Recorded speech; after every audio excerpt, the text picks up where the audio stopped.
What happens when the DM seems to be making things up on the fly?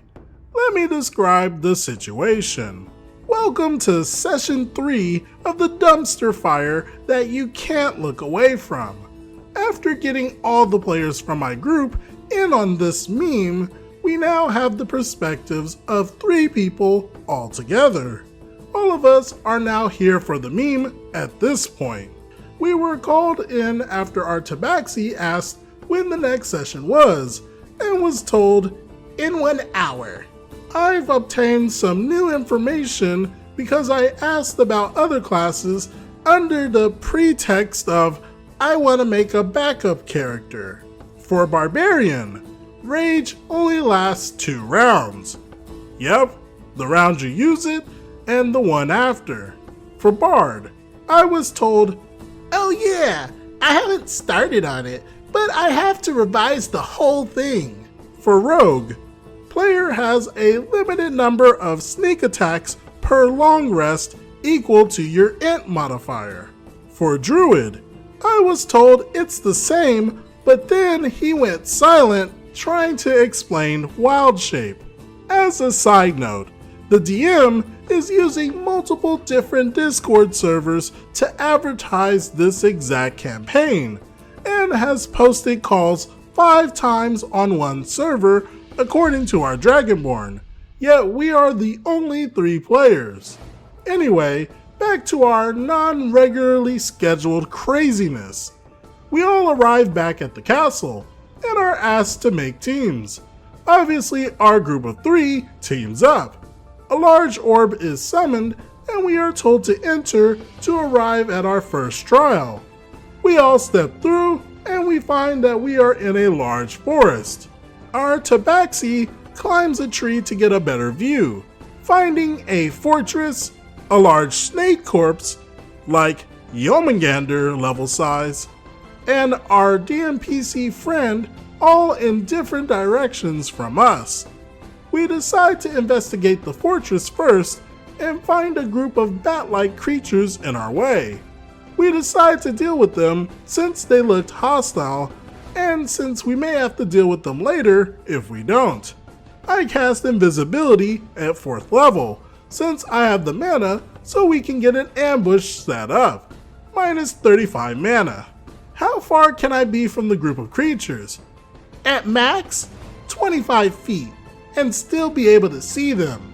Okay, at a point within 150 feet of me that I can see, probably somewhere in the sky, I cast Circle of Death, making the bloom from it hit the creatures and not any of us. Okay, what does Circle of Death do? I then go on to explain the spell and how much damage it does.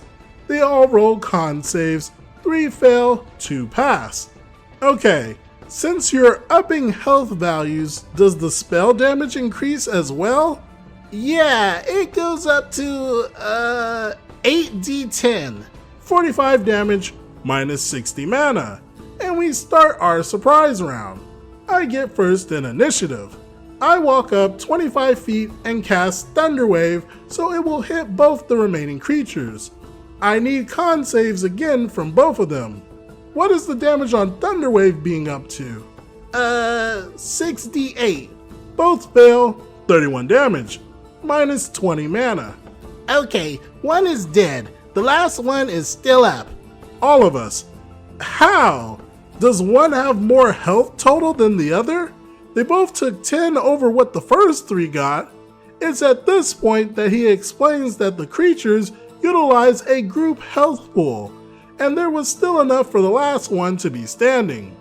We go through a round of everyone trying to hit and doing very little damage. Back to me. Alright, OP, do your stuff.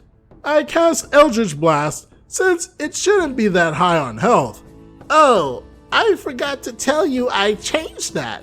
Okay, tell me the change. This may affect my decision. Tell me what Eldritch Blast does again? I might be thinking of another spell. I explain Eldritch Blast and how it scales damage with beams instead of dice like other cantrips. Okay, the only change is that you cast it as a level 1 spell instead of as a cantrip. All of us. Does this affect Eldritch Blast and all damaging cantrips? All damaging cantrips.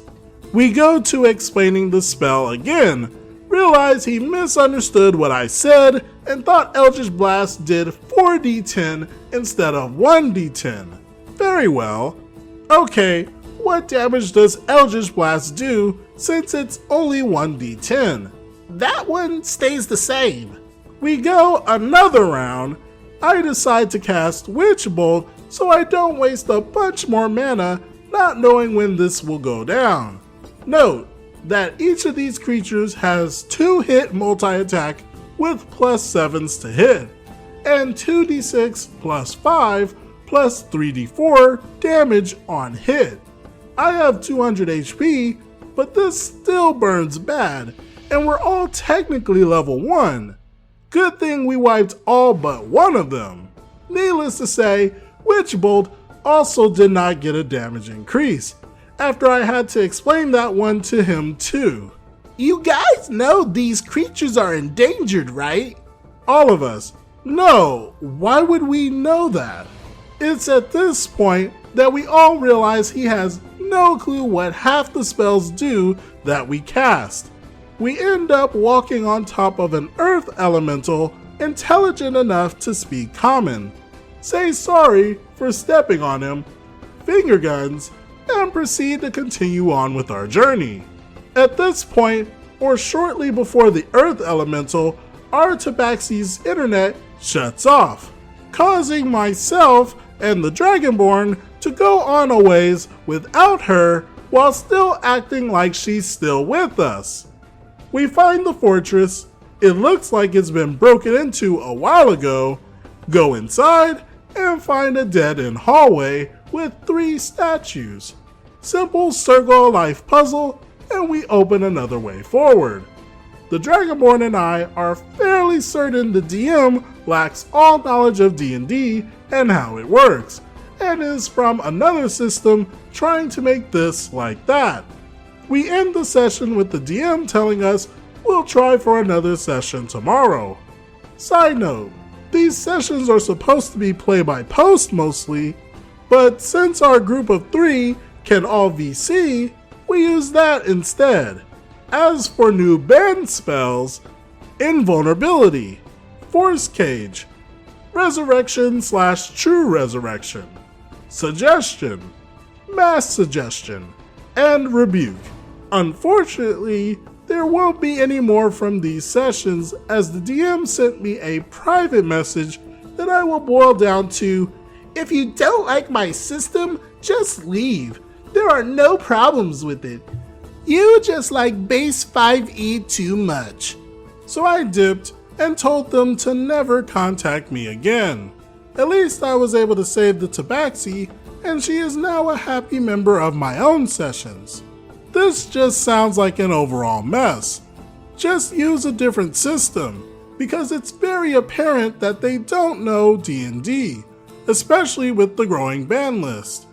I don't know why the DM tried to make the system, and it seems like they're making up rules on the fly that makes things seem more chaotic than usual. You can't really build a character in an environment where anything you might want could get suddenly banned or changed. What do you all think about this series overall?